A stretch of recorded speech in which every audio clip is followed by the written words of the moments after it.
इसलिए रामचरितमानस में भी तुलसीदास जी ने बोला कि बिनु सत्संग विवेक न होए, राम कृपा बिनु सुलभ नाहि सोए। सत्संग के बिना विवेक जागृत हो ही नहीं सकता। कि तो वैसा सत्संग प्रभु और भक्तों की कृपा के बिना मिल भी नहीं सकता, चाहने से भी नहीं मिल सकता। इसलिए बड़े सौभाग्य की बात है, साधुओं का संग हो रहा है, और उन साधुओं के संग में हमें उन साधुओं से लाभ लेना। कौन सा लाभ लेना है? संसारिक लाभ नहीं। ज्यादातर लोग यही समझते हैं साधुओं का संग का मतलब यही है कि हम तो हमारी सांसारिक समस्याओं का समाधान हो जाए। ये तो चलो एक बात है, ठीक है, किंतु ये मुख्य चीज नहीं। मुख्य चीज जैसे राजा नेमी ने किया, मैं इस संसार से कैसे बाहर निकलूं माया से, और कैसे मैं भगवान कृष्ण को प्राप्त करूं। ये जो प्रश्न है कि कैसे संसार में मैं दुख नहीं चाहता और दुख के लिए कोई प्रयास भी नहीं करता। ये तो नहीं कि बस सुबह गए और 10 घंटा दुख के लिए मेहनत किया, कोई भी दुख के लिए मेहनत नहीं करता। किंतु बिना मांगे बिना मेहनत किए ही सबको दुख किसी न किसी रूप में मिलता ही है। क्यों? हाँ, तो इसलिए जब दुख बिना मांगे ही मिल जाता है, सुख भी हमें बिना मांगे ही मिल सकता है, यदि भाग्य और प्रारब्ध में है। किंतु यदि कोई बुद्धिमान है, वो प्रश्न करेगा कि मैं दुख तो नहीं चाहता, मैं बुढ़ापा नहीं चाहता, मैं बीमारी नहीं चाहता, मैं मृत्यु नहीं चाहता, और मैं जन्म भी नहीं चाहता। फिर भी मृत्यु, जन्म, बुढ़ापा और व्याधि हमें घेर के बैठा हुआ है। हमें कभी भी हम इन 4 चीजों को छोड़ नहीं सकते। जन्म मृत्यु जरा व्याधि दुख दोषानु दर्शनम। ये भगवान श्री कृष्ण ने भगवत गीता में बताया कि संसार में 4 प्रकार का दोष सबके लिए ही है, कोई बचा नहीं है, कोई भी इस 4 चीजों से नहीं बचा। तो बुद्धिमान व्यक्ति ये साधुओं के संग में जाकर के मानव शरीर प्राप्त करके इन 4 समस्याओं के लिए समाधान, सब समय के लिए समाधान, ऐसा नहीं कि छोटा मोटा थोड़ी समय के लिए, सब समय के लिए समाधान ढूंढेगा। केवल सांसारिक चीजों की पूर्ति के लिए ही नहीं, वो तो एक पार्ट है बस। ठीक, वो ना भी मांगो तो भी देंगे। जैसा माता पिता से आप नहीं भी मांगोगे तो भी दे देते हैं, वो भगवान सब जानते हैं, सब जानते हैं आपको क्या चाहिए क्या नहीं चाहिए, सब उनको पता है ना। तो इसलिए ना भी मांगो, सब भाग्यानुसार सब चीज समय समय पर मिलता रहे। तो विशेष करके साधुओं के पास जब हम जाते हैं तो इन 4 समस्याएं हैं जो सबको घेरा हुआ है। हाँ? इन समस्याओं के लिए समाधान जीवन में ढूंढना चाहिए साधुओं के पास, इसीलिए वो जाना चाहिए। तो वो क्या करेंगे? बिनु सत्संग विवेक न हो, ऐसे साधुओं के समागम में जाएंगे तो क्या होगा? वो अपने मधुर वाणी के द्वारा समझाने पर हमें सद विवेक बुद्धि जागृत होगी। तो हम समझेंगे, अरे मैं तो क्या कर रहा था, गलत रास्ते पे जा रहा था।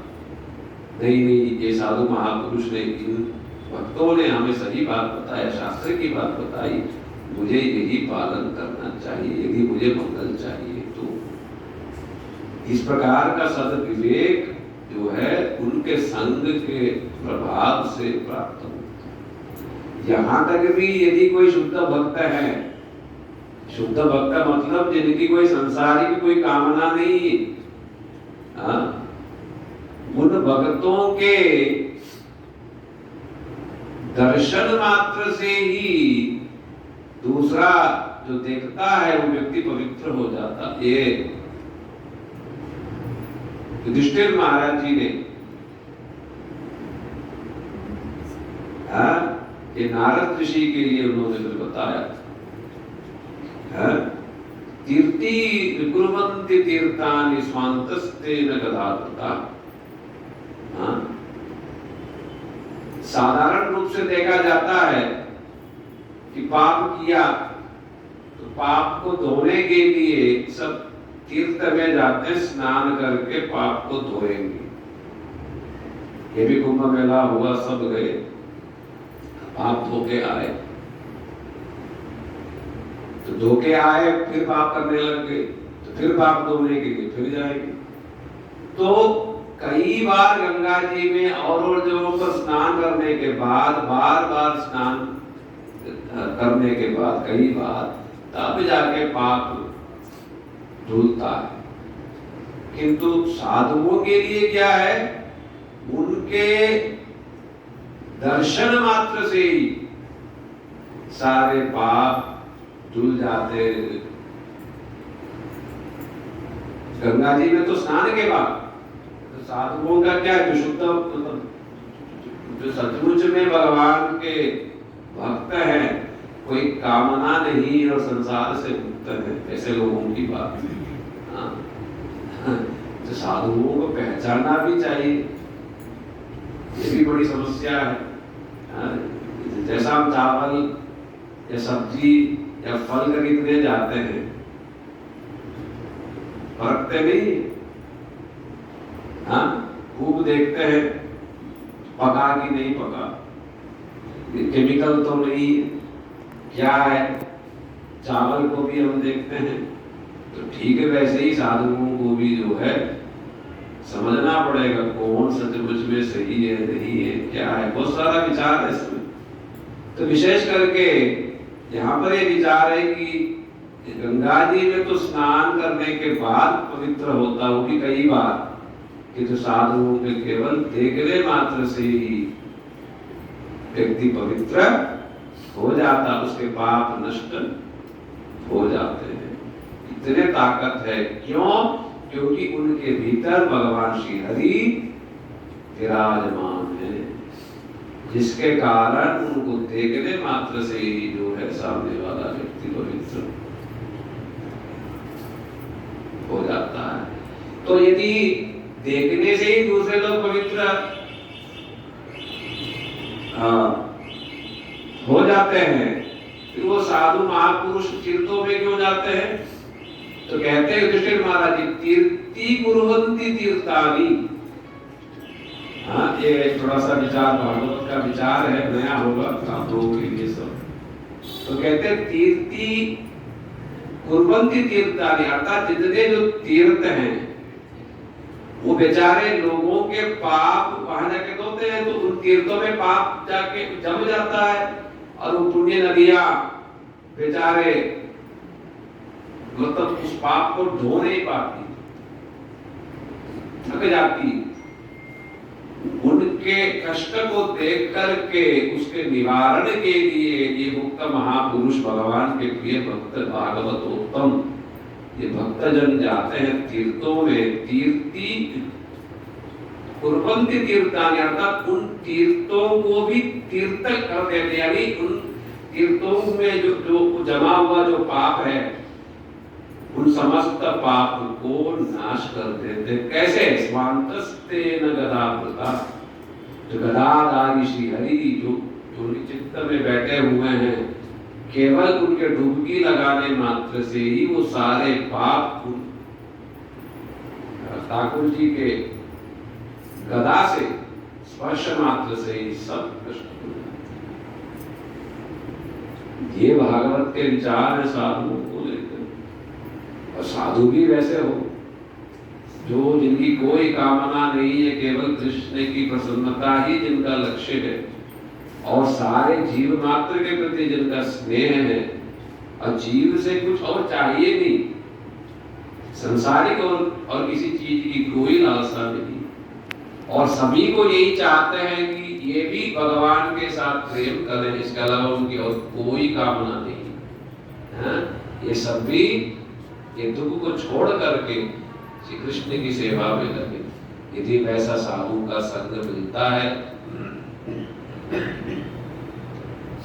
तो क्या होता है, जीवन हमारा बदल जाता है। जीवन हमारा जिस रास्ते पे जा रहा था नरक की ओर, क्या हो जाता है, वो मुड़ करके और अब वैकुंठ की ओर जाने के लिए प्रस्तुत हो जाता है। इसलिए वैसे भक्तों का समागम इस संसार में बड़ा ही दुर्लभ वस्तु। और वो अच्छा, वो यदि कुछ बात कहते भी हैं, वो कभी भी अपने मन की बात नहीं कहेंगे। जो कुछ भी कहेंगे वो शास्त्र की बात कहेंगे, गीता भागवत वेद पुराण आदि बात कहेंगे, मनगढ़ंत बात कुछ भी नहीं। और जो विद्या उन्होंने या जो भक्ति या अपने गुरु की सेवा के द्वारा जो प्राप्त किया, वही शिक्षा सारे संसार को दी। इसलिए साधुओं के समागम से पाप नष्ट होना, जीवन का नया दिशा होना और नरक का जो रास्ता है उस रास्ते से मुड़ करके नित्य धाम वैकुंठ धाम की ओर जाने के लिए मन में लालसा पैदा होना और जीवन का सारी समस्याओं का जड़ से ही समाधान करने की प्रेरणा मिलना और सदा काल के लिए परम आनंदमय सुख में डूबे रहने की लालसा मन में जगना, यही साधुओं के संग का मुख्य प्रयोजन है। इसलिए यदि साधुओं के संग से यदि हमने ये मुख्य प्रयोजन को यदि हमने लाभ नहीं लिया तो वंचित रह जाएंगे। हाँ, इसलिए देवी महाराज जी का प्रसंग मैंने तो बताया कि वो सारा काम छोड़ दिया अपना और छोड़ के उन साधुओं की सेवा करके उनके चरणों में बैठ गए और बैठ करके प्रश्न किया और नव योगेंद्रों ने जो जवाब दिया वो बड़े ध्यान से सुने, विचार उनका बदल गया और जो उन्होंने कहा उसको मन से उन्होंने स्वीकार किया। हाँ, ये ठीक है, बिल्कुल शास्त्र अनुमोदित है, बिल्कुल ठीक है।